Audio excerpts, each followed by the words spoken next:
ეხება ისეთ მნიშვნელოვან საკითხებს, როგორიცაა სასამართლოს ხდომების გაშუქება, იუსტიციის უმაღლესი საბჭოს დაკომპლექტების და მოსამართლეთა მივლინების წესები, სასამართლო აქტების საჯარო ინფორმაციის სახით ხელმისაწვდომობისა და სასამართლო ხელისუფლების ფუნქციონირებასთან დაკავშირებული სხვა არაერთი ფუნდამენტური საკითხი.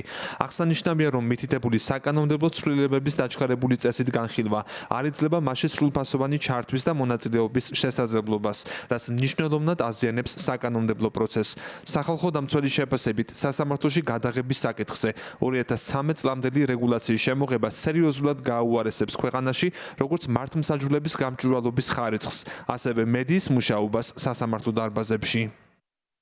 მედია თავისუფლება არ განისაზღვრება იმით, რომ ჟურნალისტს უნდა შეეძლოს ყველგან შესვლა, ყველა უწყებაში შესვლა, ყველა პროცესის გაშუქება, მაგალითად მათ შორის არც პარლამენტში არ ვიმხრობი პირდაპირ გეუბნებით, როდესაც ჟურნალისტი დასდევს კორიდორებში დეპუტატს კაბინეტში ეჭრება და ასე შემდგომ. აბა მითხარით, რომელ ცივილიზებულ დემოკრატიულ ევროპულ ქვეყანაში არის ასე, რომ მაგალითად ჟურნალისტი დადის კორიდორ და კაბინეტ მათ შორის საკანონმდებლო ორგანოში. აღარაფერს ვამბობ მართლმსაჯულებაზე და სასამართლო პროცესებზე. ჩვენ ვუბრუნდებით იმას, რომ თავისუფლებული ლიბერალური deep state-დან კანონმდებლობა შევცვალოთ და დაუბრუნდეთ ევროპულ ღირებულებას.